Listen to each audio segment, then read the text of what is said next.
So as I said, today's topic, the truth about owning and selling real estate. And I just want to acknowledge all of our sponsors that are back here in the room with us. Hopefully you got to talk to them outside, see their smiling faces, and a number of them are in the back of the room. So when we sent out the email inviting everybody to attend, our sponsors kindly helped donate a number of different drawing prizes. So we have some gift certificates for different restaurants. Did anyone come to hopefully win a gift card? I did. Hope my name's in the drawing. So at halftime, at roughly at 11 o'clock, we'll do the drawing. But for those who are new here, the format today is going to be a little bit different to normal. Normally, I kind of moderate a panel. Today, I'm going to be part of the panel. So we have 3 speakers, myself and 2 others. And I've prepared some questions along with my business partner and wife, Annette. And we'll kind of go through and use those as kind of discussion points all about the topic of owning and selling real estate. So for those who have been to our seminars before, you probably know Annette and I, we're both real estate agents, we're downsizing coaches, we own a move management company to help people who are in the downsizing process, and Annette will talk more in the introduction. But we're really big proponents of people aging in place. So staying in your current home. If you've been to any of our past seminars, we talk about that a lot, being able to age where we are today, where we want to be.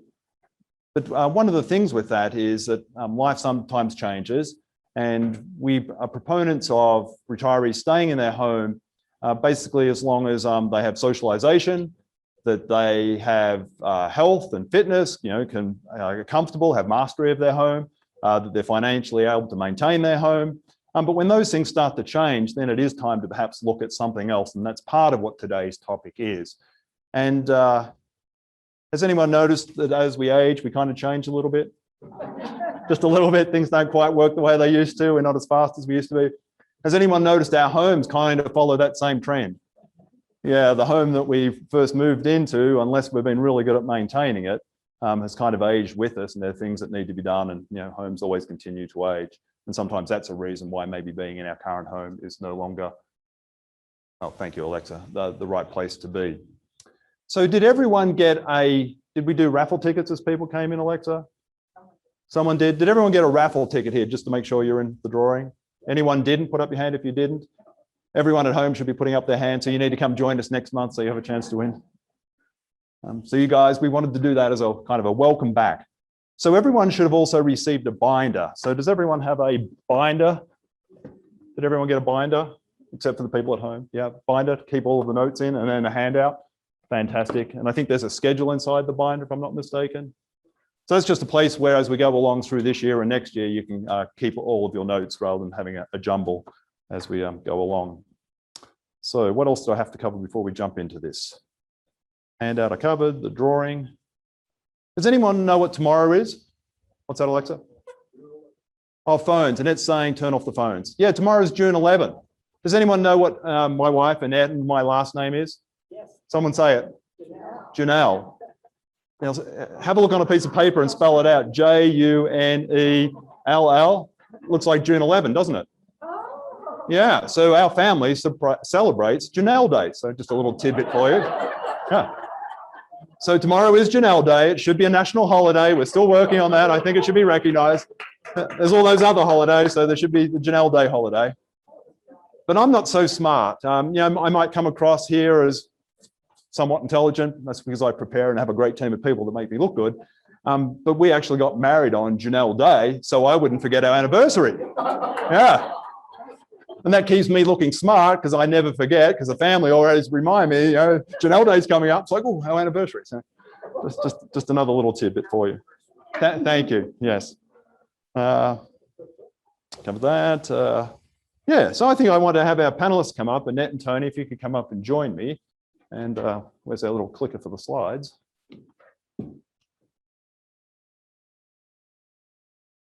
So if I could start with you, Tony, would you mind just introducing who you are, why you might be here today, and just a little bit about yourself? Hello, everybody. My name is Tony Kenichi with Real Property Management Corazon, and we're a residential property management company, and we manage everything from individual little condos up to large multifamily properties that even have on-site staff. Wonderful. Annette? I'm Annette Janelle, and I wear multiple hats, actually. We focus our business on helping people downsize, and that includes selling the house, selling everything inside the house, locating the next place you're going to move to, whether it be an apartment, moving into a senior community or another home, and just help with the entire process, coordinate movers, everything. So that just kind of make it easier for our clients. Remember I said I have a great team around me. I do what she says because she makes it sound really good. Yeah, so I do more of that. I don't just do seminars and moderate. So we asked Tony to come along today for a special reason. So for full disclosure, Tony is our property manager. We have some rentals and he manages them. He also manages the properties of a number of our clients who have rentals. And he's just a super knowledgeable guy. He has a wealth of knowledge because he's been here in the area a long time. He and his team manage a lot of properties. So he just has a lot of knowledge around the whole real estate, rental, property management area. And yeah, thank you so much for joining us today, because I know you got lots of great information to share with us. You don't mind me adding, since we're into this closure mode right now, I was so happy with them as agents that I trusted them to help my wife and me purchase some rental properties. Even though I could do that myself, I thought they actually could do it better for me than I could for myself. So thank you for that. Our pleasure, and thank you for trusting us. So let's start with some of the reasons why someone would no longer stay in their home. What could change to cause me to no longer age in place? Maybe too much maintenance. Too much maintenance. Yeah, there's a good one. Yeah. Tired of looking after the yard, the house, all of the things that happen. What else? We also have a loss of spouse, because oftentimes when you have a spouse, each one of you is responsible for different things in the household. And then once you lose that spouse, it's very challenging to just be responsible for everything. And it can be daunting for people. So we definitely have people that make a move because of that, or quite frankly, financially. It gets to a point where you used to be able to do everything yourself, maintaining the home, and now you're having to hire other people to do it. And not only that, so the financial part, but hiring people, we get so many calls from people asking for recommendations because they're having challenges finding people that show up consistently, that do the job to your standards. And so it's a combination of all of those. So it's not just financial, but you may have the money, but you can't find the right people to help you with it. And the house it's difficult to maintain on your own. I saw a lot of people nodding heads there. And I guess another one is energy too. As we get older, we maybe don't have the same energy to look after the big rose garden or the yard or whatever it might be, going up and down the stairs. So yeah, they're just some of the reasons why. So one of the things that I would like to point out is for financial, we have had people, if they are having financial troubles just being able to maintain the house, they choose to do a reverse mortgage and to be able to free up some money to be able to maintain it. But we've also had people that will sell their larger home and then purchase with a reverse mortgage. So they sell the larger home, get some cash out of that, buy with a reverse mortgage with less money, not have the payments anymore, and then have extra money on top of that to be able to maintain what they want of the house. So it's there is some flexibility there.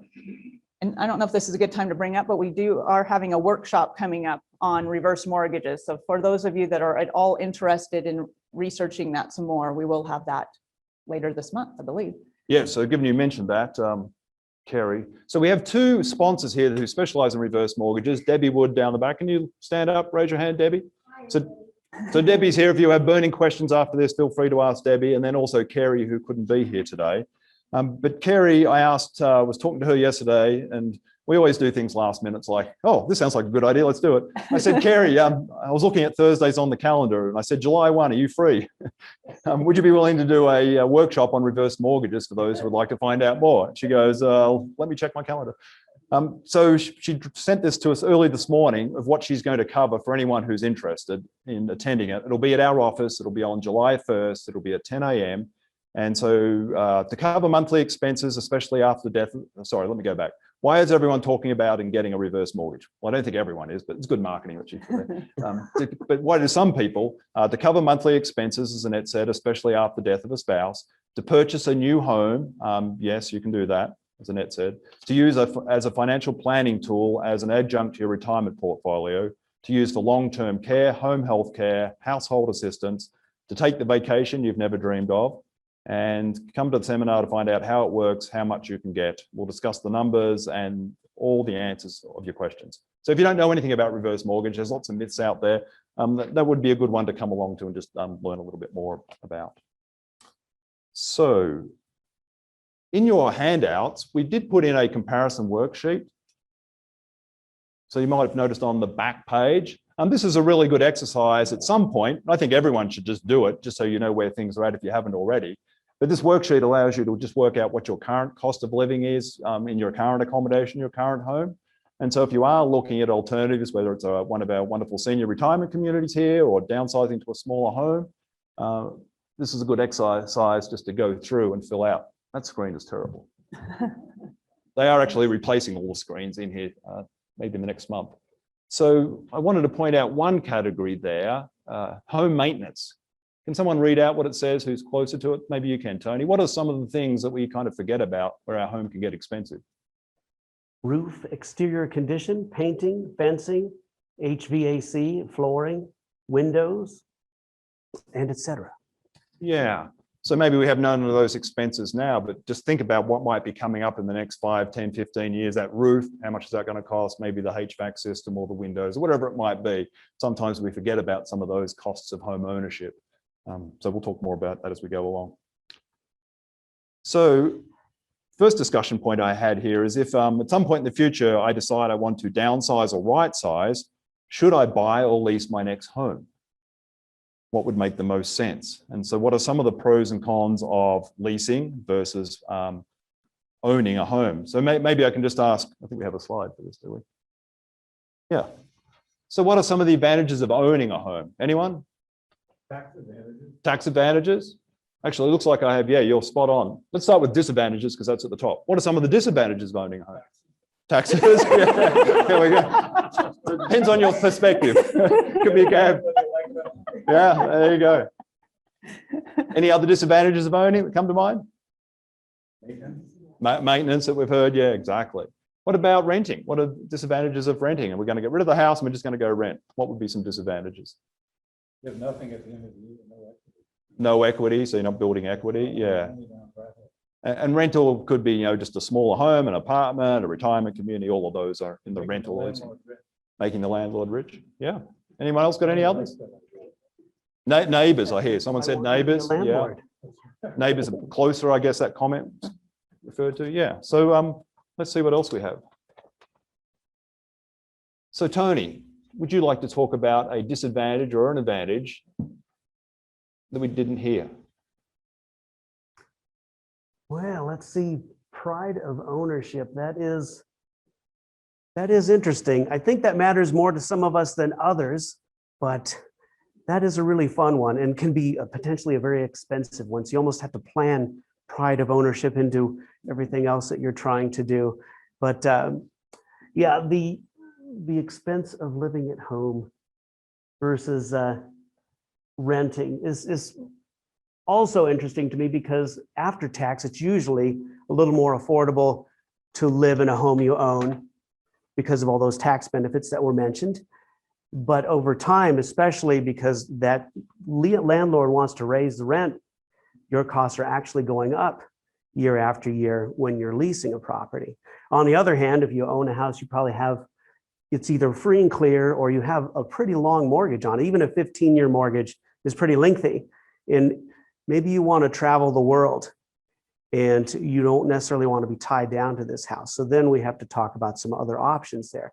But that would probably mean that you're going to be paying rent in Paris and in Thailand and all these other wonderful places that are on your bucket list. And then you're going to have to figure out what you're going to do with this house that's still here in the Reno-Sparks area.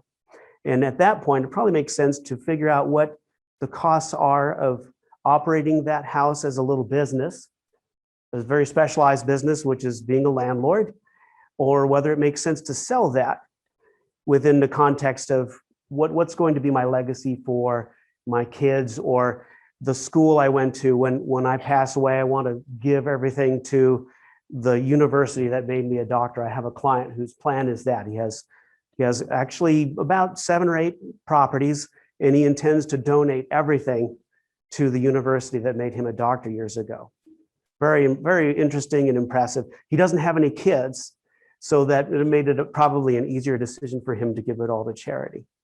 But thinking about legacy and comparing the costs of your two main options with what to do with your current residence are some starting points, along with something that really seems like a simple step, which is taking a look at what your current budget is, and then using that as your starting point to determine what your costs are going to be in different futures.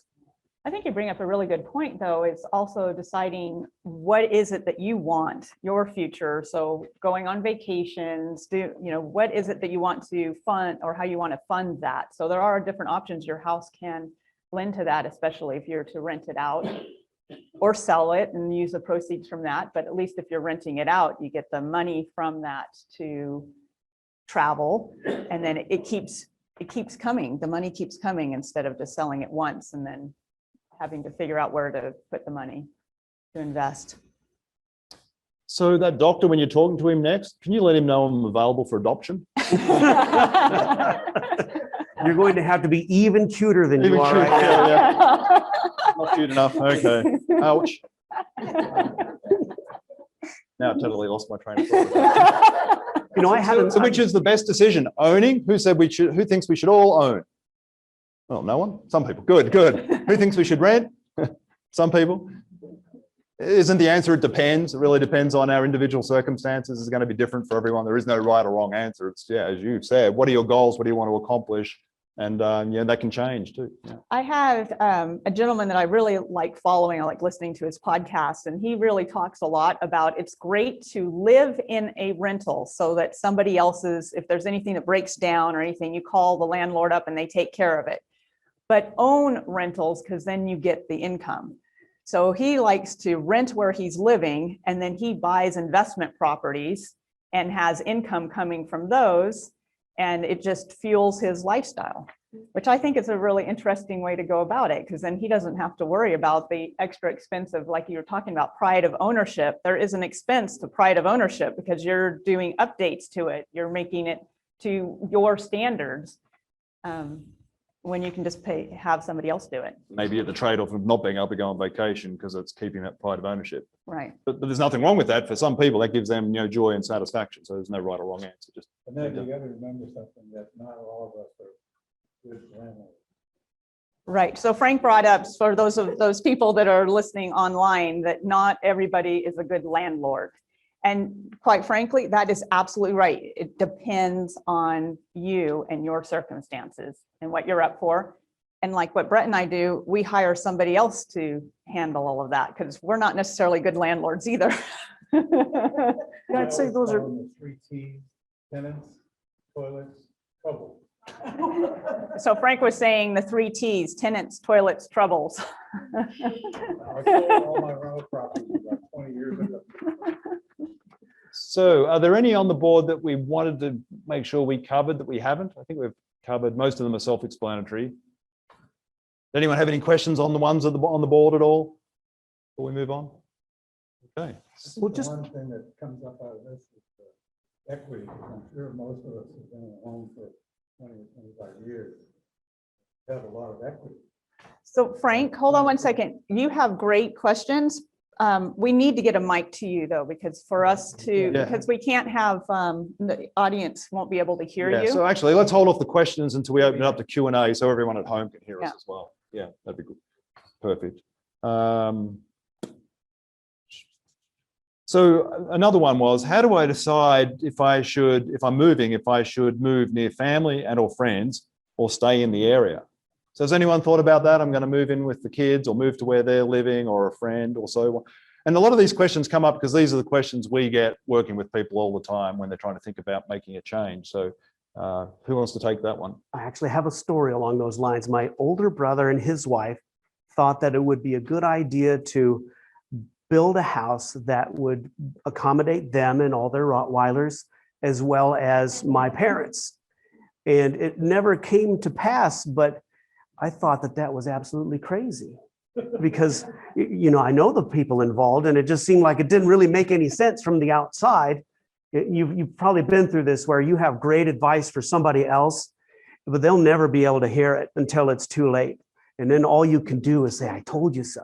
But fortunately, none of that happened. Still, this is an interesting retirement scenario where maybe you could, part of setting up for the future would be combining your resources with a trusted offspring, and maybe having a piece of real estate, for example, and you get to work on it as much as you'd like for now. And as your body starts not wanting to do as much of the work, you could start passing on that load to the other person or to outsiders.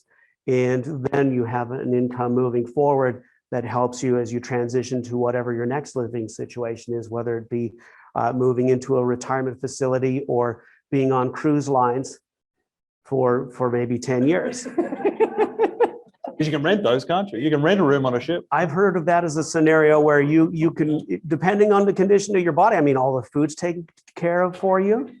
Somebody comes in and takes care of your room for you. You get to see all these beautiful places. You wake up to a wonderful sunrise every morning. Someone made some great coffee for you.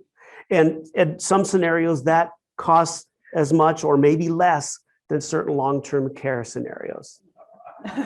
Actually, that sounds like some of our retirement communities here. They feel like being on a cruise ship. That's interesting. Yeah. Hence why we're going to do a community bus tour in a month or two's time. Yeah.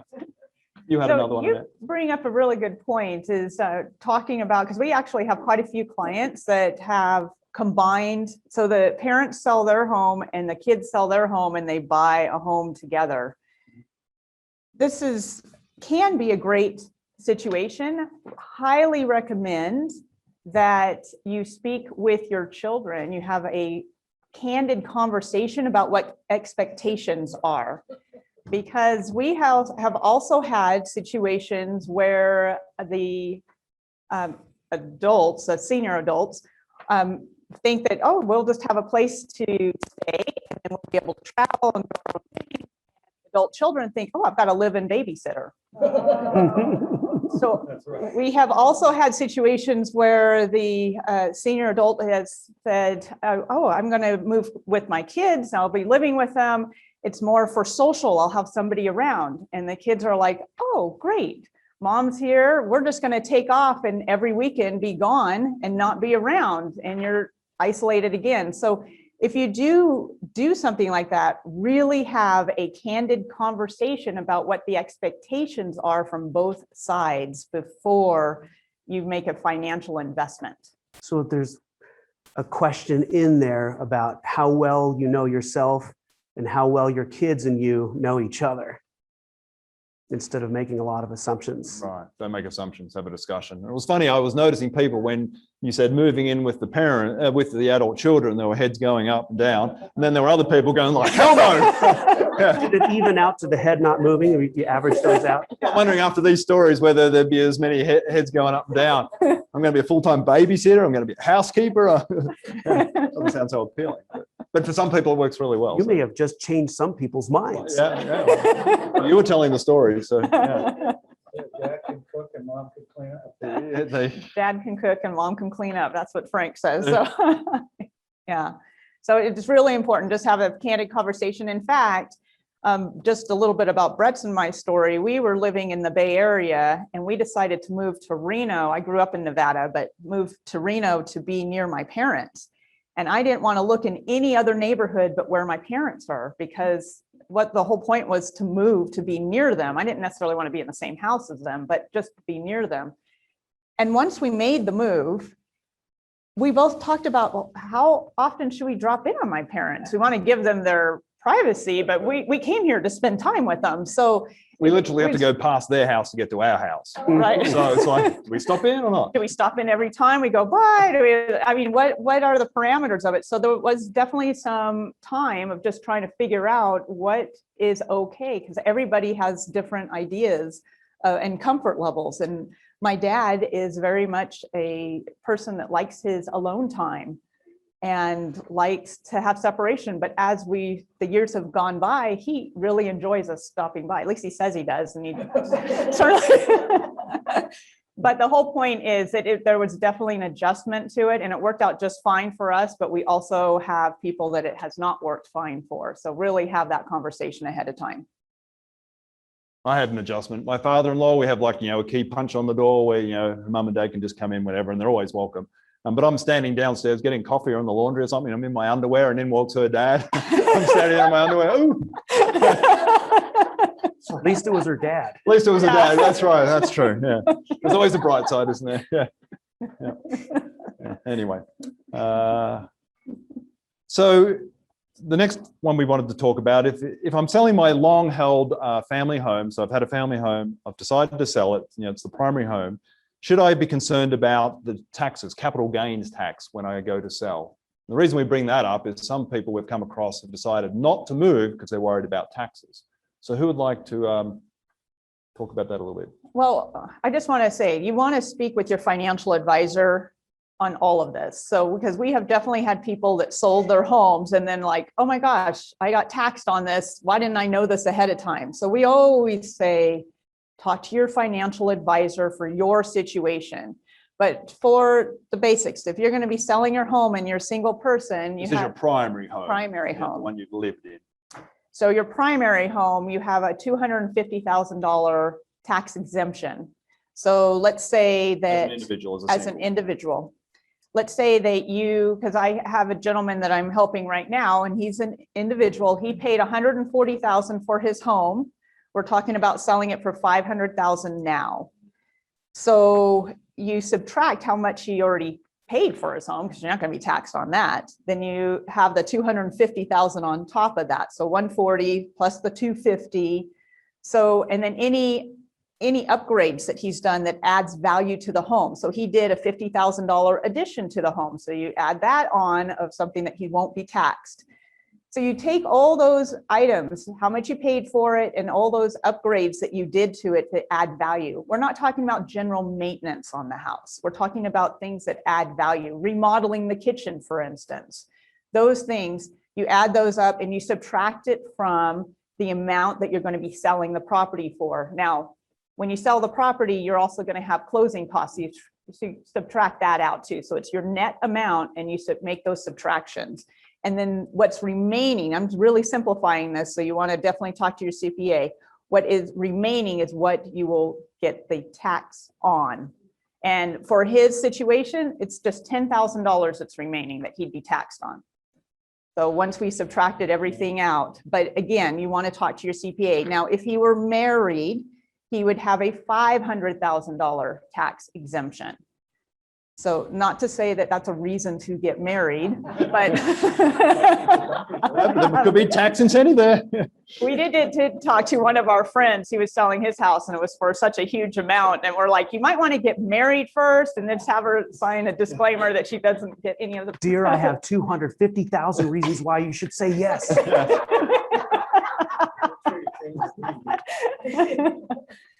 So I don't know if there's anything you would like to add to that as far as No, I think that's a pretty taxes? good explanation. It's really good just to talk to your CPA. And if you had, when you bought the house, if you were married at the time and then your spouse passed away, you want to know what the value of the property was at the time that your spouse passed away, because that's where the $500,000 tax exemption comes from. And then you're single after that. So it keeps going up in value after that. So then it's another, you've got 250 from that amount. So again, it's really important you talk to your CPA, make sure what the situation is and how much you would be taxed. Now, that's for primary residence. And then if are we going to be talking about? We'll talk about Okay. investment property as well. But we just wanted to point that out because we have come across people who haven't moved thinking they're going to have this huge tax bill and they don't want to give the government any more money. And if they did the math like Annette just did, they wouldn't have had to pay any tax, or it'd be a very small amount of tax because it's only on the amount above that. And this is just a conversation about Nevada. This is not a conversation about California, for example. Why is that? There would be all these layers of complexity, I think, having to do with what you're going to pay for selling the property through California, isn't there? This is an IRS tax exemption, Yeah. so it doesn't matter. It applies to all states, but yeah, there are other taxes on like that gain in California. California probably want their share, and that part state by state. But what Annette was talking about is federal, nationally. Yeah, but yeah, you do need. But here in Nevada, we don't actually have any sorts of massive taxes that we'll pay as part of. Well, if you had a gain, you'd still be paying that to the IRS. You'd still be paying capital gains. Not Nevada, though. There's no Nevada. No, correct. No, separate Nevada tax. Yeah, thank you, Right. Tony. Yeah. unlike California where you would, they want their share. Exactly. Yep. I just, Thank you. it's possible that someone here has some real estate in California where it's a completely different ballgame, which is why you should come to Nevada. Anyone visiting from California or another state today? Okay. But it could be at home We because did we're on have, Zoom. So Celebrate together.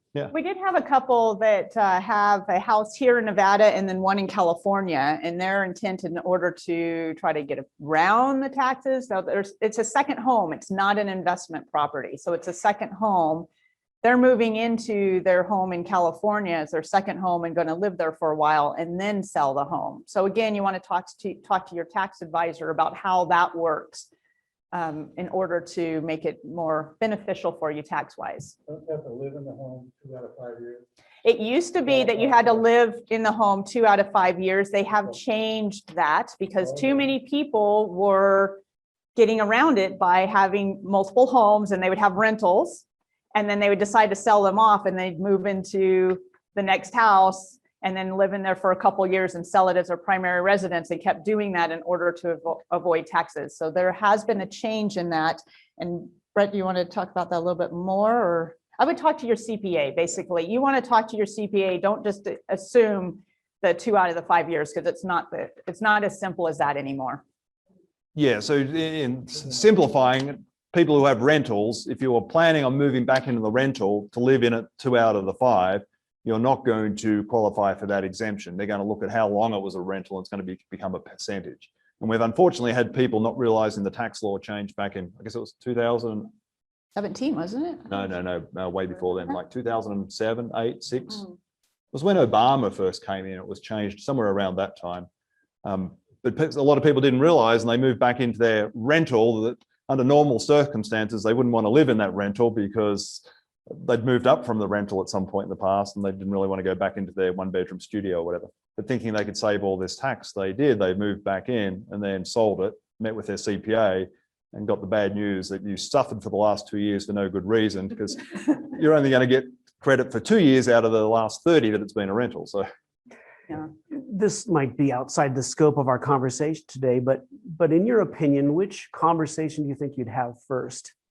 Would you talk with significant others like your kids to begin your planning to reduce the number of scenarios you have to look at, or would you find out what you had first by talking with your financial experts?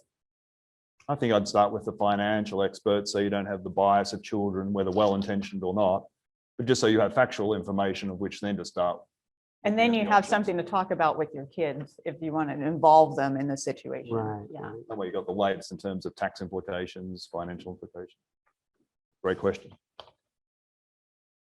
So the next one we wanted to cover was, if I'm moving to one of our wonderful senior communities, or perhaps have decided just to lease a home, should I keep my current home as a rental or vacation property when I move? So maybe over to you, Tony. What are your thoughts on that? That's definitely a question of what the numbers look like. What's that house going to rent for? What kind of tenant are you likely to have renting that house? Are they going to be somebody who takes reasonably good care of that home over time? Or maybe it's too close to the university and there's going to be a lot of wear and tear on that house. Maybe it doesn't make sense because of some detail like that. But I'd start with the numbers and maybe as well consider some ideas like going back to that traveling the world scenario. Maybe we want a base of operations that makes us feel great when we come back. There's this place we've been in for half a century, maybe. Like my grandmother was in her place in Burbank for 60 years. And she traveled the world. And when she would come home, she'd be back to the same place where all of her things were and that same living room that she loved for all those years. So it made sense for her to keep that, even though the place was worth a fortune. And she could have maybe had a different kind of lifestyle if that mattered to her. So that's definitely a consideration as well. What's the intrinsic value of that home to you as well? How does it fit into your plan for how you will enjoy your time moving forward? And if I'm moving maybe into a community where I'm going to be paying a rent, I'm going to have rent somewhere, just like I guess your grandmother traveling, she was effectively paying rent, paying for wherever she was going. Right. And my house is furnished, would that make sense to rent it out fully furnished? Potentially, you Versus selling have it? to be honest with yourself about your personal property, though. Some of my most fascinating conversations about renting a home furnished have to do with people in their 50s talking about this furniture they've had since they were in college and they want to rent this house furnished. And that's crazy talk. You should have, the idea there is you need to have something that's maybe a little bit more like a hotel room, in the sense that when you go into a hotel room, you don't usually judge it from the perspective of, wow, this is really great for a very small segment of people. It's something that appeals to a whole bunch of people, right? Where they feel comfortable in that space. So that leg lamp from A Christmas Story, that's probably going to have to go away as you make the house a little bit more neutral so that you could rent it furnished. So definitely there can be value in renting a home furnished, and it's on a case-by-case basis. And these two should have some experts that can help you determine what to do with the property that is not as significant to you or as valuable in that rental scenario. And then you have a much more neutral furnished home to deal with, if that's what in fact makes sense. But again, furnished versus unfurnished will also make sense depending on where this property is and who it's going to rent to. Maybe you have a furnished place at the Montage, you live in one of the condos downtown, and you have some nice furnishings there. That might be a great vacation rental where people live there for a month or 3 months, or they live there while they're building a place elsewhere in town. But if that house is maybe in Donner Springs, which is by the airport, but that's a neighborhood where it's a bread and butter home, 3 bedrooms, 2 baths, that's probably going to be better as a home that rents for 12 months at a time and is vacant, has no personal property in it. Excellent, thank you. You know, it's interesting. We had a couple that they bought a house kind of like, you know, in a desirable area that people would want to use as a vacation rental. And they just rent it just a couple times, 2 weekends a month.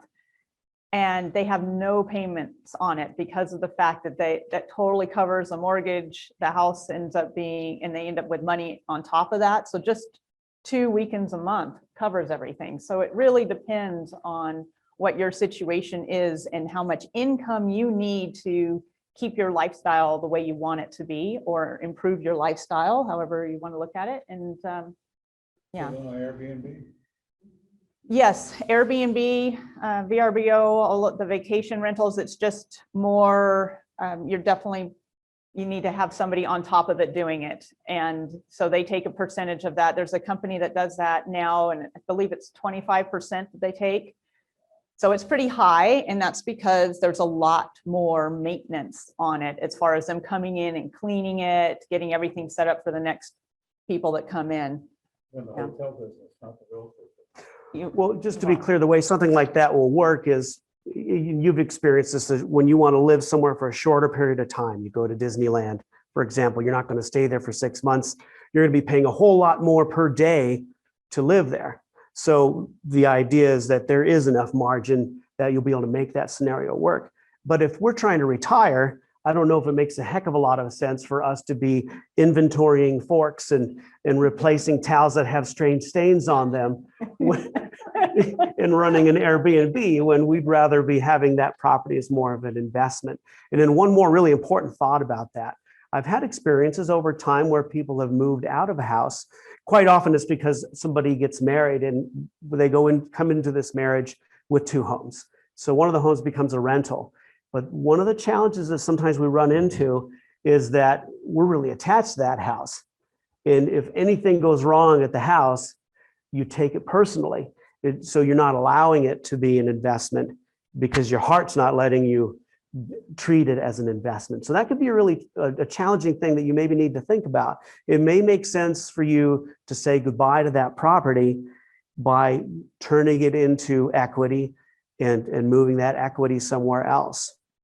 I was actually thinking about a scenario this morning where I were to sell my house, which I'm spending the rest of my life in, but then maybe I turn it into an apartment complex for my kids to inherit, and I live in one of those units for that base of operations as I travel the world.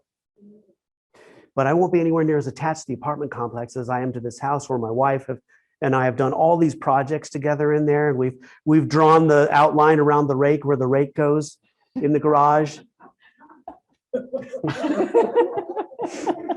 So I'm picturing that could be kind of like a nightmare client for you, someone who is emotionally Did not attached. put the rake in the right spot in the garage. I want him out of here.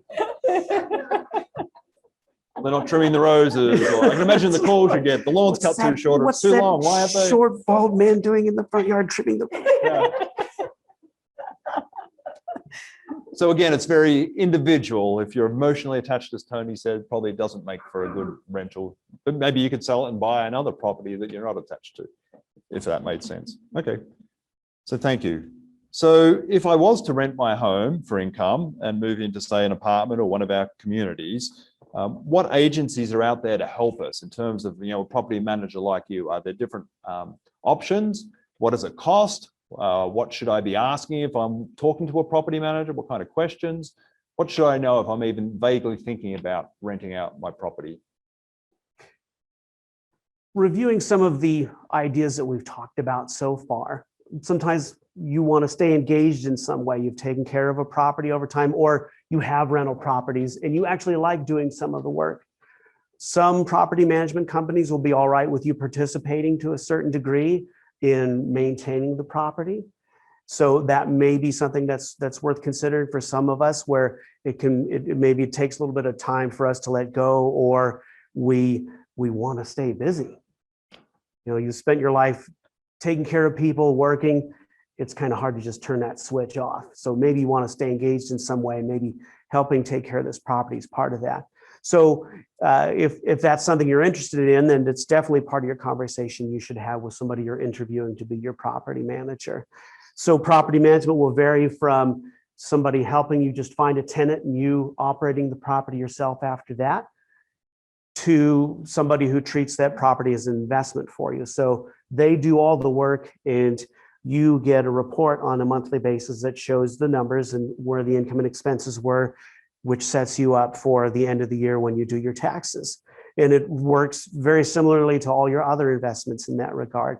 So that's kind of the spectrum of what you could plug into as far as what companies in our area are offering and what you might want as far as how you relate to this property over time.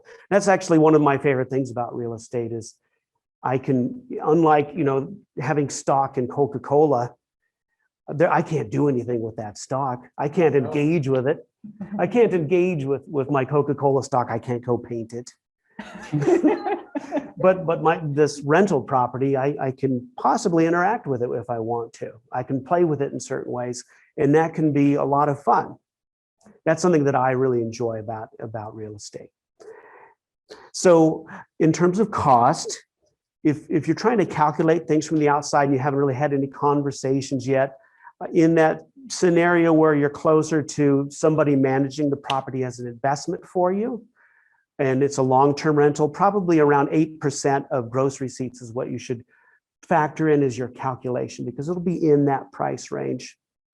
It may be cheaper, it may be more, depending on what you're looking for and what you find valuable in a relationship. Is it bargain basement, everything automated? You get an email or a text that lets you know that the place got flooded? Or do you want to have a conversation with somebody on the phone about how things are going at the property? And then going back to the other scenario, maybe it makes sense for that to be an Airbnb where you want somebody to operate it for you. Then I would look at something like 25% to 30% of gross receipts to calculate what the value is going to be, or that you'll be looking to pay for that type of service.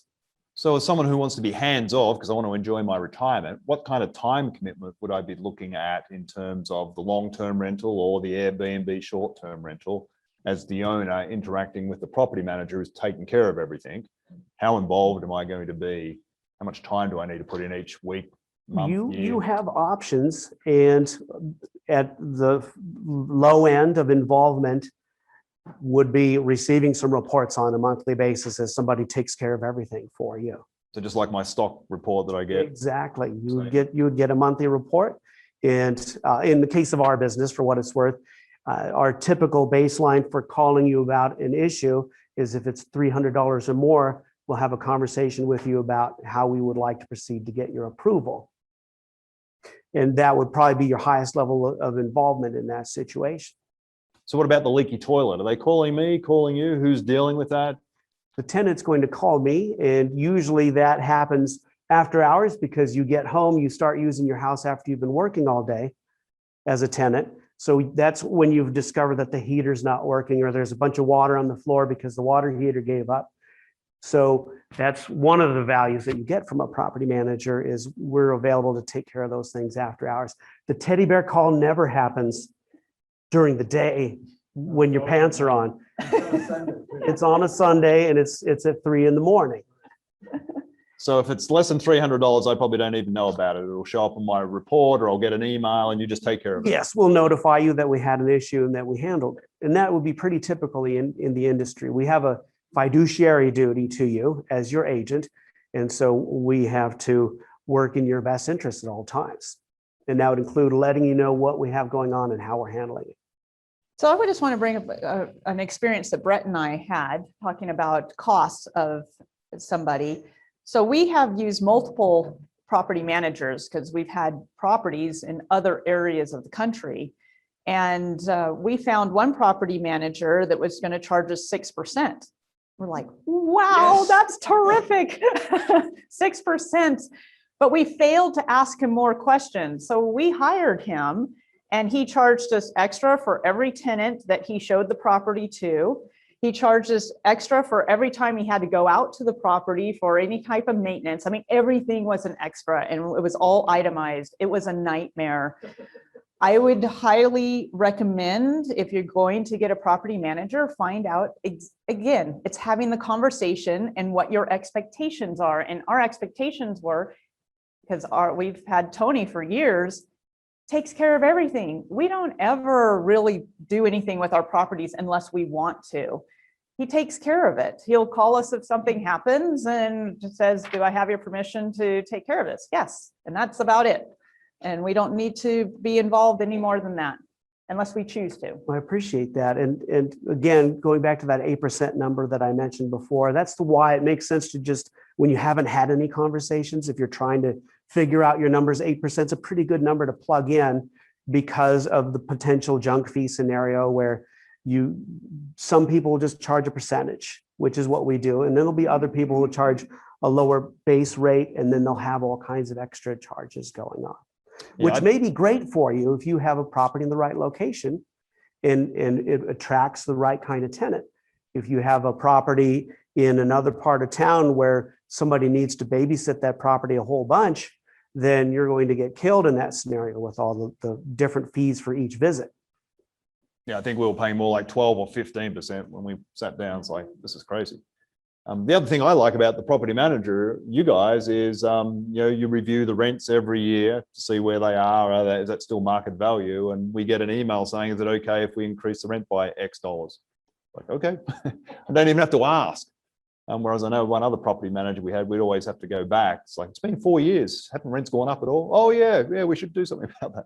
Whereas these guys are really proactive. So the questions I'd ask if you're looking at a property manager is, what does whatever the fee include and what does it not include? Would be two great questions to.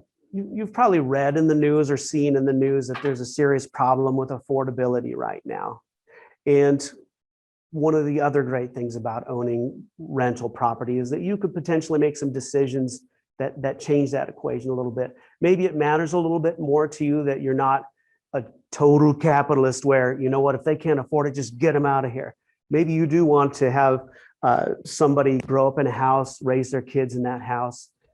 And maybe you don't need to have the absolute tippity top rent all the time. So some property managers can accommodate that for you as well. So that's one of the other things I think is important to learn about your potential property manager is, are they able to adapt their philosophy of managing your property so that it fits with what you think is right and wrong, which is another great opportunity to connect with an investment of yours that a lot of other investments don't have. Thank you.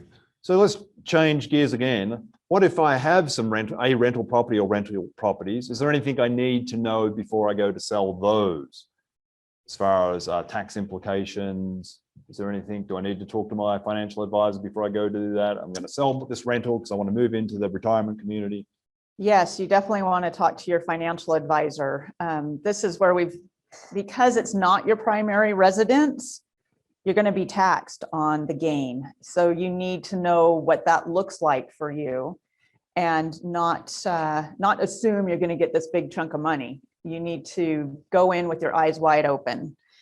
And we have definitely had people that, against our advice, felt that, oh, I got enough information, and did not talk to their financial advisor because there was going to be more money to pay them to speak to them. It is money well worth it. You need to talk to your financial advisor and make sure. The other option is to do a 1031 exchange. So you roll over, so you basically defer the taxes. So you roll that money into another property that suits your needs better. So for instance, Brett and I right now have multiple single family homes, but there's paperwork involved in having all these properties. We eventually want to sell them all and buy one building with multiple units in it. So it is good to look at that and figure out, so we can do a 1031 exchange and literally defer the taxes and just roll it all into one property and not have to have multiple properties. Did you have a sheet on that? I thought you had. Yeah.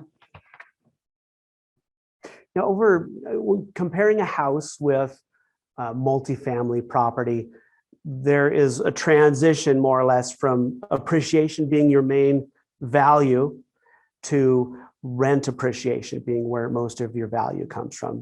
Controlling the equation between income and expenses, just like any other business. And a house is the most liquid form of real estate because they're by far the biggest market for them. So it's a great way to start an investment career. And then over time, you get a better return, tax benefits and all sorts of things from owning multifamily property. And some people eventually transition to things like smaller or larger commercial properties, because then your management challenges change because you tend to have tenants who are more professional individuals, much more likely to communicate and work things out with you, and your property tends to be a lot more easy to operate as well. So could I sell my rental that I have that's maybe aging and maybe not giving me the best return? Could I sell it and buy it somewhere else and defer my taxes? Could I buy another one or another two in another state even? Absolutely. There's mobility of that equity in doing that sort of thing. And with a house that's a rental house, you could depreciate that for 27.5 years right now, right?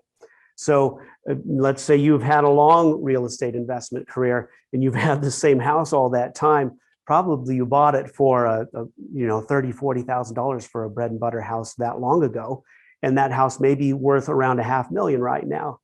And so then it may make sense for you to exchange that into a piece of real estate somewhere else, because then you can restart depreciation and reset a lot of your tax benefits.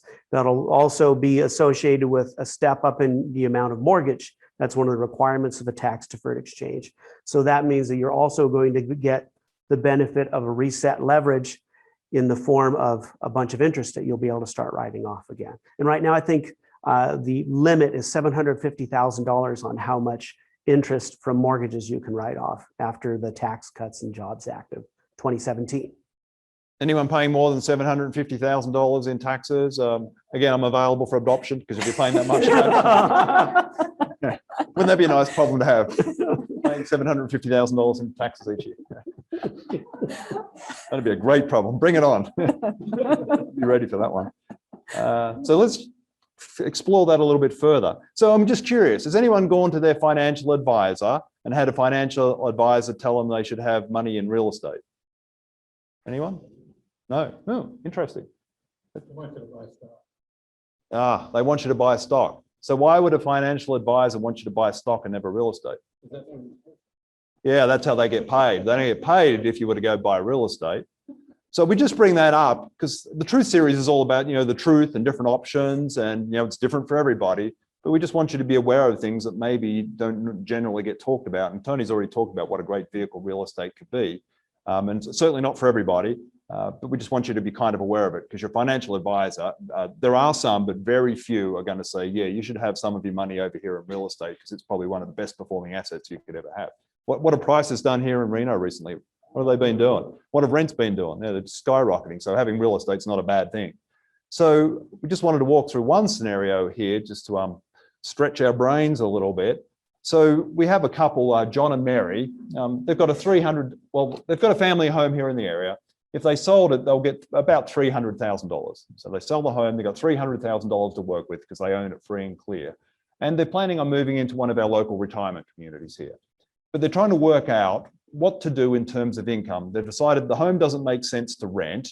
They've already looked at that option just because where it is and age and so forth. They don't want to rent it. They're too emotionally attached to the house. It'd drive them crazy going by and seeing tenants in it. So they're looking at their options, and two options that they're looking at are putting the money in the market, so buying dividend stocks or bonds. And historically, based on what they've learned and talking to some advisors, they can kind of have about a 7% return. So the S&P index, we followed that for the last 50, 100 years. On average, you can be safe to assume you're going to get 7%. Could we get more? Yes. Could we get less? We could. Pretty high. So some people, you might feel that's too high. But if we just looked historically, that is the average return across a long period of time. So you might do better, you might do worse. So if they put that $300,000 into the market at a 7% return, they're going to get how much?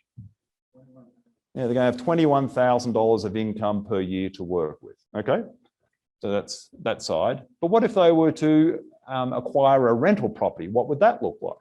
So John and Mary are looking at a rental property for $300,000. It's a fourplex, so there's 4 apartments. And one of the reasons that appealed to them versus a single family home is that there's 4 streams of income coming in. So if we rented out a family home and it was vacant, how much income do we get? Zero, thank you, Joe. If we had 4 units and one of them was vacant, how much income do we get? We get 75% of the income because 1 unit. So the likelihood of 2 being vacant or 3 being vacant is pretty low, but we might have 1 vacant for a short period of time. So we still have our income. So that was appealing to them. And so based on all the expenses, because there are expenses owning a rental, we still have to pay taxes and insurance and so forth, and we have to pay our property manager. But they worked out that they would bring in $33,000 a year. So which side looks better? Real estate does. Yeah, they're going to bring in more income at the end of the day each year. Okay, so No, I just want to bring up, you may be going, well, where can you get a fourplex for $300,000? not in Reno, but there's lots of other places around the country. So just, we use this example because we just bought a fourplex for $275,000 in Battle Mountain. So it's not local, but when you have a property manager that handles everything, we never even went and looked at the property. We just saw pictures of it. We eventually drove by it when we were going on to Salt Lake City, but that was after we bought it. And it looked exactly like the pictures looked, looked the same. But there's properties in lots of places around the country where you can buy a fourplex for $300,000 and get these kind of rents. It's just not here in Reno because we're inflated. Alabama, yeah, lots of places. Michigan, there's lots of places. So let's have a look at some of the pros and cons, the advantages and disadvantages of doing this. So let's start on the pros side. Can you see the slide, Tony? What are some of the pros of having stock? Well, I'd say simplicity, and it's easy to set up. Yeah. What's it? For stocks, right? Yeah. So what's the downside of stocks? Right. What's the downside of stocks? They can go down in value, can't they? Yeah, they're more volatile. There's much more fluctuation in the stock market. So, so you need to own them longer for them to really to increase the likelihood they'll express a positive value over time. Yeah, and as Tony said, if you just buy Coca-Cola, how much income do you get from owning Coca-Cola stock? Well, it's probably a bad example because they do pay dividends. But if I owned Apple stock, how much income do I get from owning my? Apple pays zero. Apple's a great company, don't get me wrong, but there's a lot of companies that we can invest in, but there's no income. We're relying on the stock going up. And what happens when we sell the stock because we need the money? Yeah, we have to pay taxes. And what happens to our asset, the value of our asset, when we sell off our stocks? It goes down, doesn't it? You know, if I sold the stock, I don't have it anymore, therefore the value goes down. So But our real estate keeps on typically going up in value, would you agree? And what happens to rents each year? What do they typically do? They go up, yeah. And of course, we have to pay tax still on the income, just like any income.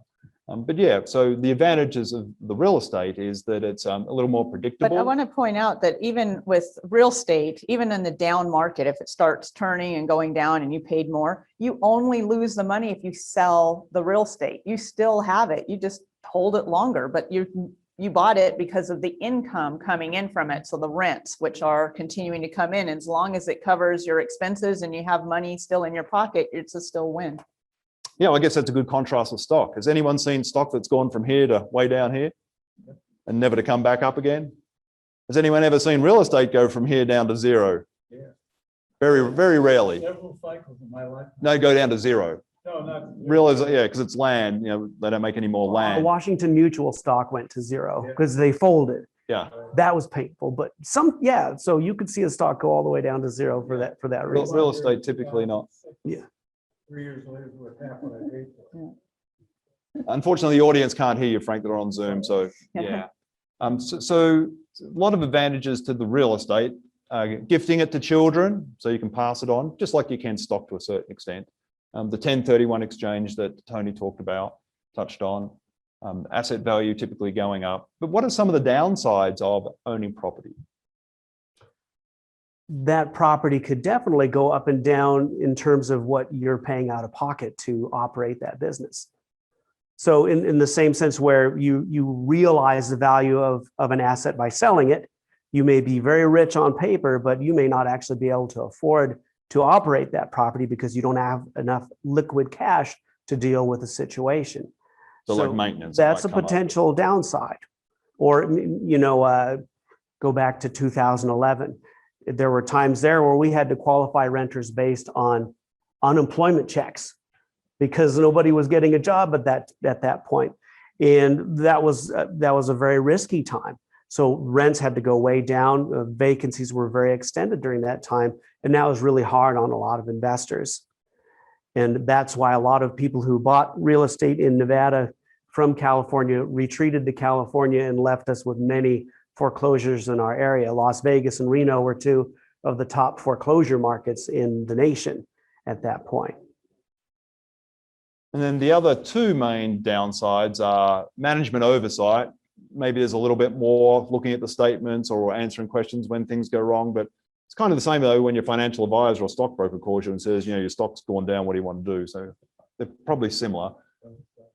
But the one where there is a lot more work that is a disadvantage to property is it requires more research up front to acquire the property, talk to the attorney how you're going to hold the property, talk to your financial advisor, CPA. So there's more like upfront legwork. So I'd see that as a downside of investment. So we just wanted to bring that up just to get people thinking. There's no right or wrong. It's certainly not for everyone. For some people, stocks is definitely the way to go. For others, real estate makes sense. So what I'd like to do now is, if we don't have anything else, open it up to the audience questions. Well, just really quickly, I'd say that probably about half of my wife's and my wealth is in the equity of real estate, partly thanks to these two. But my wife's a pharmacist, and she's always had a 401k where she's worked. And at this point, we plan to move into the future with that equal balance between the two, because we do feel that we have the best of both worlds, because the poor man's diversification would be real estate and stocks. When you become incredibly wealthy, then maybe you buy a little gold and some of those other things. But your starting point, the two most important investment vehicles for people in our wealth range, is having equity in real estate and having retirement accounts that you've been building on your entire life, or pensions, those sorts of things. So we don't plan to move one to the other. We love the idea of that stability and safety of diversifying within those two. Is it ever too old to have a real estate investment property? Is there an age where I should no longer buy a? Well, I can't see why that would be the case. Very good. So Alexa, are we good to open it up to the people at home for questions they may have? One question here. Question here. So let's get a mic. Laurie, could you come over? So for the people at home, just bear with us as we coordinate between home and in the room. But we have a question over here to start it, Laurie. Thank you. Just right in front of you, just here. Thank you. Is the microphone on? Thank you. Let's just check that. That's Brett, where Yes. did you find the $300,000 fourplex in rentable condition? where or how, it was in Battle Mountain. Between here and Elko. But we've found them like in Michigan, all around the country, there's the same opportunities. You just have to do the work to find them. And that was the starting point of the great real estate rush of Battle Mountain in 2021. Just be careful when you drive it through. I got a ticket driving to Salt Lake some years ago. Other questions? Do we have some at home, Alexa?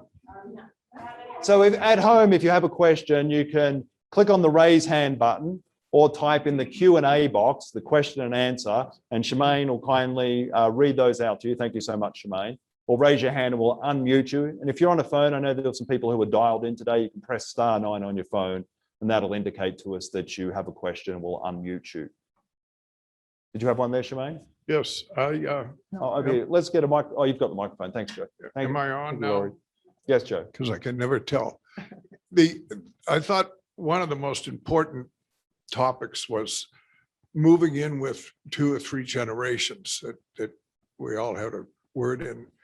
And one time we were on the property of the Northern Arizona University, where 2 brothers had built a house. They were going to live on one end and the other brother would live on the other end. And how they solved that problem of invading each other's homes was they built a great big meeting room between each house. And I think that was a great solution. But You know what's funny? The floor plan that my father and my older brother had a great room. So exactly what you're talking about. And it harkens back to earlier times where everyone actually would sleep in a great room together because that's where the heat and the food was. And I think, we mostly have nuclear families now, right? But there are a lot of cultures where the little babies, the parents, grandparents, maybe even great grandparents all live in that same household together. And it's a great way to control costs and build wealth because you're not duplicating the cost of housing amongst all these folks. And you save money on things like childcare and handling various projects in the home. So that could be really interesting if we could stand to be around each other that much. Shemaine. Yes, we do have a question from Robin. And Robin is asking, where can I find more information of not moving into a rental to take the primary residence tax write-off? Could you read that one more time? Yeah. Where can I find more information of not moving into a rental to take the primary residence tax write-off? So it sounds like she has a primary home and a rental. I don't understand. Is she able to rephrase that question? It's typed in, so. It is typed in. I'm assuming Robin's listening. So Robin, can you rephrase that so we can? Oh, perfect. So if it's the primary home and you're moving into a rental, then the primary home is going to become a rental, I would assume, and you're going to pay taxes on it. You'd have to be careful about losing that exclusion. Someone mentioned the 2 out of 5 years. So if you moved out of your primary home, moved into a community and kept your primary home that's now as a rental, you have to have lived in it 2 out of the last 5 years in order to get that 250,000 or 550,000 exclusion that Net talked about. And then the longer you're out of that rental, that amount's going to reduce in terms of how much of an exemption you're going to get. What if you left that house, the primary vacant? You have to No, still you have need to lived in repeat the it. question for the. Oh, sorry. We're being asked if you moved into a rental and just kept your primary home vacant, you didn't rent it out. The rule still applies. You have to have lived in it 2 of the last 5 years. So we could sit there vacant. I don't know if you could make it a secondary home, maybe. A great question for your CPA financial advisor. I'm not sure if it's vacant, whether that would then meet second home status. Yeah. So we're not financial experts. We know enough to get ourselves in trouble. I do think And that's an why we go important- to a CPA. An important moment there is is there a point at which you start to advertise the property for rent? If you do something that makes it look like it's become an investment property, then that's probably the point at which an auditor or somebody at the IRS would say, okay, this is when it stopped being a second home, and whatever benefits you got from it being a second home changed to the benefits and drawbacks of being an investment property. Yeah, and from my understanding, it's still, that rule still applies. You have to live in it 2 out of the last 5 years of your primary home. So if it's no longer your primary home, you've moved somewhere else and you're not in there, even if it's vacant, it's still going to apply. You'd have to move back in and keep showing that it's your primary home. One last point about that too is it'd be a very short period of time where that'd make financial sense, because you're losing all this potential income from your primary residence. And so there's probably not going to be very long where it makes sense for you to leave the house vacant in that scenario. And vacant houses don't do well, do they? Things typically end up going wrong. Yeah, that's true. And actually, even your insurance company doesn't like your house to be vacant for more than a month. So you need to be able to show your insurance company that you've been trying to rent out that property. If you're just letting it sit, unless you're a bank, then you're probably going to lose your coverage. And you bring up a really good point, because Brett and I had an investment property that we were getting ready to rent, and we had it vacant longer than 30 days. And we knew about that even though we're paying for homeowners insurance, they don't cover you after the 30 days of being empty.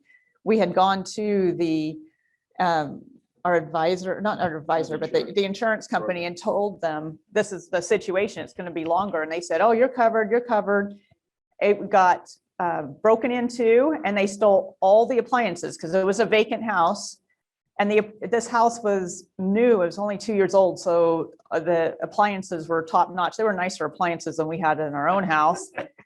And because at that point we'd already rented it, but the tenant hadn't moved in yet, but they saw those appliances, we had to replace it with the exact same appliances.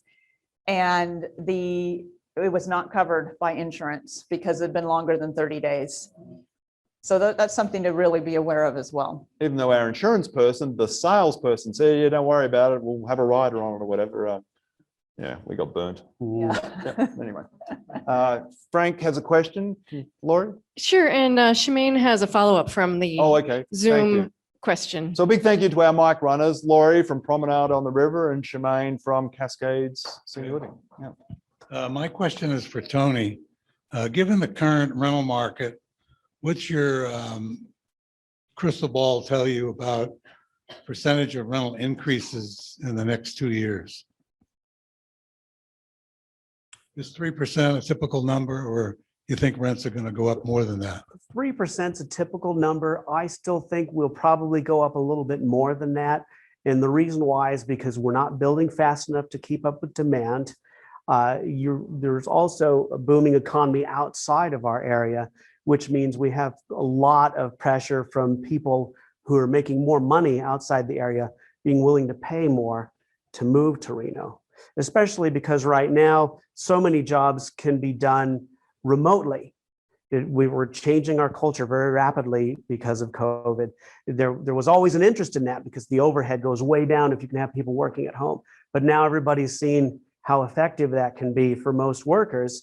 And so now you can have somebody move from the Bay Area and get their Bay Area income from their Bay Area job, but be living here in town. And unfortunately, one of the side effects of that is really hard on native Nevadans. The people who made this community what it is today are actually getting priced out in terms of being able to rent and buy here, and that's rough.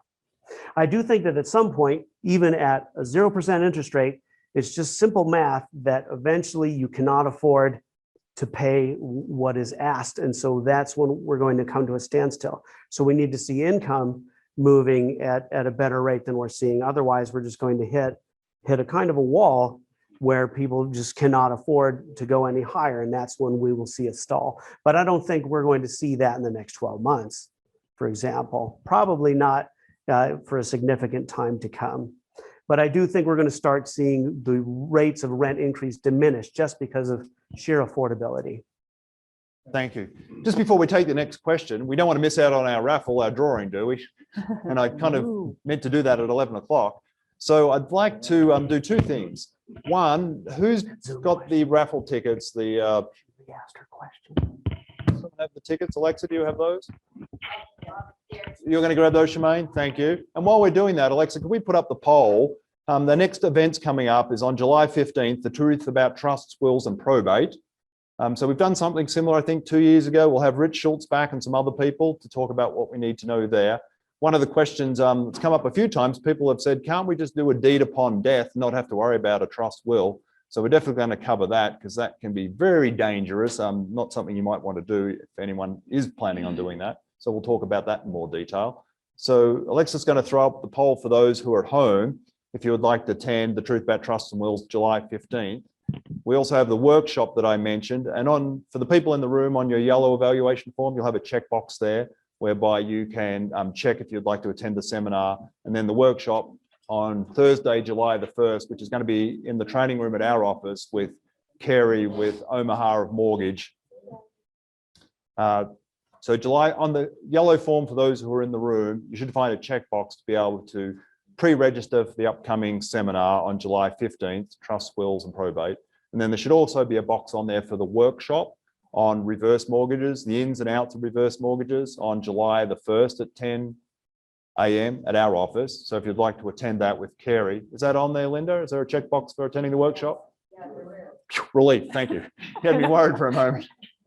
And then for the people at home, you can just online click on the poll and we'll get you pre-registered.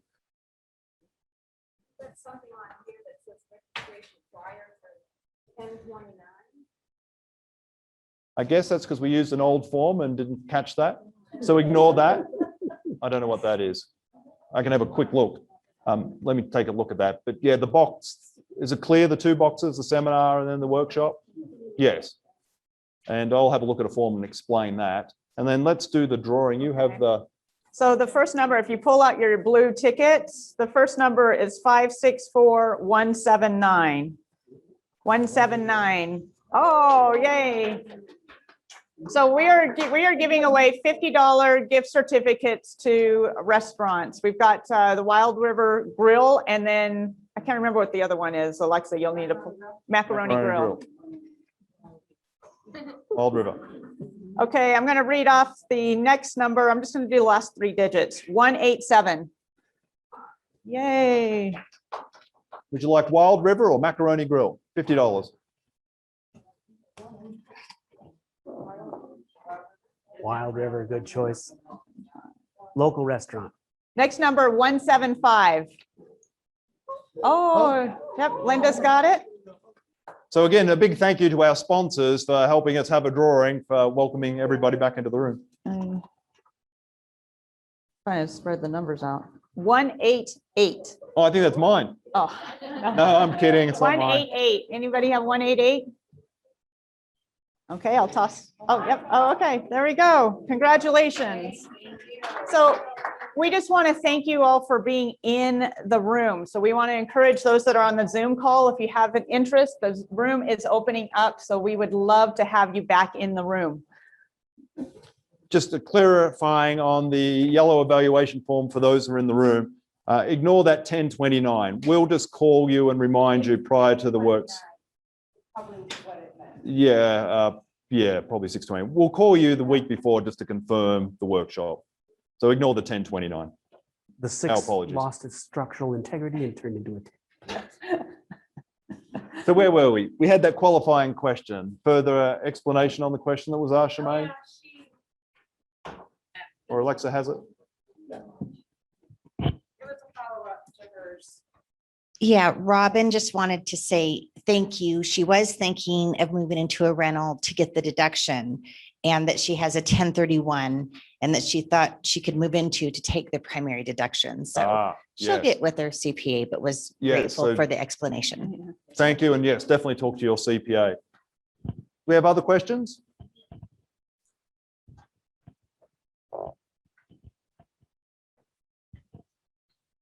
Thank you. What's been your experience when you've been trying to turn in, for instance, a primary home into a rental and you have an HOA? Great question. So Tony, or Annette, I can answer it, but you probably have more experience seeing that. How does it work with a rental that has a HOA? Is that a good or a bad thing? I would call it a net positive to have a home in a homeowners association. That'll help you maintain your value because they're enforcing the same rules within the entire neighborhood. They also act as an extra set of eyes at the property because they're more likely to receive a complaint from a neighbor when you're not working or when you're not looking at things. There can be certain annoyances, such as getting a violation notice because the tenant left the trash can out at the street too long, which is irritating. Karen, you have a question? Thank you. On the capital gains tax issue, if you have a primary residence and you're selling that and using it to move into the next one that your primary residence, is that still considered a rollover or a wash? In other words, if you're using the money that you sold your property to get into new property, is that taxed? So No, so that 250,000 for a single, 500,000 for a married couple still applies. So you sell your 500, you sell your home, you get that 250, 500 move into your next primary home, and you can keep doing that. Oh, okay, so it's not taxed. The one thing I'd add there is I remember hearing something about safe harbor. So you may need to check with your tax professional about whether there's a time frame.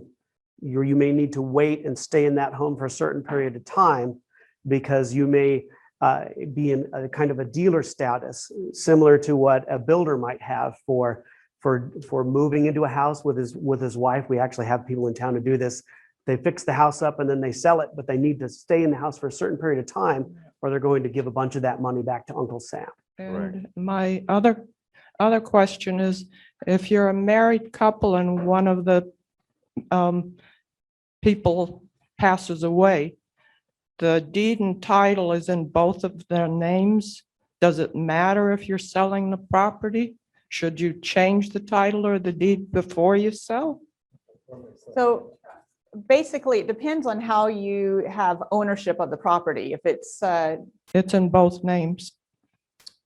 Can be yeah, in both names in different ways. There's like community property, tenants and joint common, joint tenancy. So it just right of depends. survivorship. Yeah, so it just depends on how it's held as to how Okay, so it doesn't really matter. No, so what we've had is we'll have a husband and wife, one of them passes away. They choose to sell, the one that's remaining chooses to sell the property. It could be several years and it's still in both of their names. Right. We just take care of it through the title company, as Right. long as it's through right of survivorship or depends on how you have title together. And then we just need the death certificate. Right, that's where I was going with that. Thank Yeah. you. Thank you. No, Great I question. do have an associated question there. The 500,000 versus 250,000. Have you had any experiences with what happens there? If let's say you go on the market and you lose a spouse, is it a matter of when closing happens, how many spouses are left? Whether you would be able to have a 500,000 versus $250,000 deduction? Have you come across Are that? you at all? asking if the spouse passes away while you're selling the property? It would still be 500,000. Okay. Yeah. Interesting. Yeah, because you've owned it together for that period and then it I see. resets upon the death. But- Start again. But at counting. that point, I mean, unless the market's changed in the 30 days that you're in escrow, which is unlikely, it would still be the 500,000. Yeah. Good question. Down here for Leo. Thank you, Laurie. Thank you. In looking at purchasing a property for rental as opposed to investing in the stock market, as we pointed out, the example you gave and the return on your investment, my wife and I looked at rentals in the past, purchasing to rent. And one of my big concerns, and this would be a question, how much money do you have to put aside? I was nervous about purchasing, and then something comes up. You mentioned loss of appliances. Heating system goes in the building. Maybe that heating system serves 4 apartments or 2 apartments. You have to replace the entire heating system. Other things occur. How much money extra, and of course you don't need that extra money when you invest in the stock market. So the return on your investment may be a little bit different. Thank you. Great question, Leo. Did you want to talk? Agreed. There are some ways to reduce the amount of money, how much reserve you should have. Some examples might be to purchase a condo, but that has its own issues, of course. Another scenario is to try and have a newer home. The newer the home, the less likely something is to go wrong with it. You'll have some ongoing warranties that'll live with the house for a period of time. And then you can also supplement that with a home warranty, which will tend to handle at least some of the cost of even those larger expenses.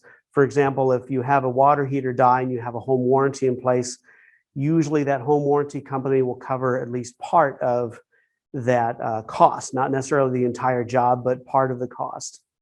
That can have its own issues as well, such as the quality of the vendors who are involved.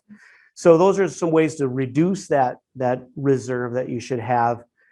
But I would, let's say I bought a rental property right now, I would probably want to be able to cover 3 mortgages at minimum, 3 mortgage payments by myself at minimum. And I think that gives me enough room to it'll be probably a little bit risky, but not that risky to have that much in reserve as a way to start operating that property. Yeah, because quite frankly, when you purchase the property, you're going to get a home inspection done. So you'll have a heads up of what needs to be taken care of. Like the house, the fourplex in Battle Mountain, we know going in, it needs a new roof. And there's 2 buildings, they both need new roofs. But we're factoring that in. It doesn't need it right at this moment. We can do it in 2 years from now. So it gives us time to save some of the rental money to put that towards the roof. I had a question too on that topic from the slide of, do you put your equity into the stock market or real estate? And on that example, I just had a question on the income you get from a rental. Is that taxable income? Yes. So that may be one of the downsides to the purchase of rental versus investment in the market, because you don't pay that appreciation until you sell it. So it's not free and clear, the income, if you factor in income tax on that, right? Yes and no. So the stock market example, we're assuming you want some type of income. So it has to be stocks that have dividends that are returning you a monthly income or quarterly income, or bonds that are returning you income, and you pay tax on that just like you would from right, just not the same, maybe a different rate than income tax. No, same rate. It's income based on your tax bracket. So yeah, no real difference between the two. The challenge with stocks is at the moment, as you probably know, returns are really low. So dividends, you probably can't get 7%. It's probably more likely 4 or 5%. It's what the dividends are averaging now across the board. You want to see me after the meeting, I'll show you how to get 10. 10. So it all depends on your comfort level of risk and so forth. So there's lots of little caveats on both scenarios. Let's just try to give you a flavor, and you need to go down into more detail on both. Yeah. Going back to Lori's question, dividends have been known to go up. So over time, yeah. The example now I realize is presented as somewhat stagnant. It's always going to be 21,000 a year, but it won't be. It might go down to 18 and then up to 25 and all that. So spot on, Joe. My wife and I talked probably too much about this, but when we were in our 30s, we were willing to take some risks because, as was mentioned in the front row, you've been through some rough economies and you've seen it go up and down. And now that we're a little bit older, we don't have anywhere near as much time, right, to wait for the market to come back up. So all of our assumptions that we use when we make our decisions now are way more conservative than they were when we were 30. And so we assume just about the worst possible thing every chance we get. And then everything's gravy after that. But it's been good for us to do that. We've been more careful over time, and we get this feeling now, we don't feel like, oh my gosh, what else do we need to do to make sure we're going to be okay? We feel a lot safer because we've behaved that way over time. And so I think being really conservative and thinking worst case is really valuable as time goes on, so that you don't have to take huge gambles when you feel like you're almost out of time. That's the worst place to be. So just in the interest of time, we've just gone past 11:30 now, to respect to everybody here and at home. well, we won't take any more questions, but Tony, you're going to hang around for a little while if people in the room have questions. Does anybody want to talk about anything? So Tony's going to hang around if you want to talk to him, and as will we. For everyone at home, thank you again for joining us today. We hope everyone has a wonderful rest of the day, and everybody here in the room, thank you so much for being here today. It's been a pleasure having everybody, and thank you to our sponsors.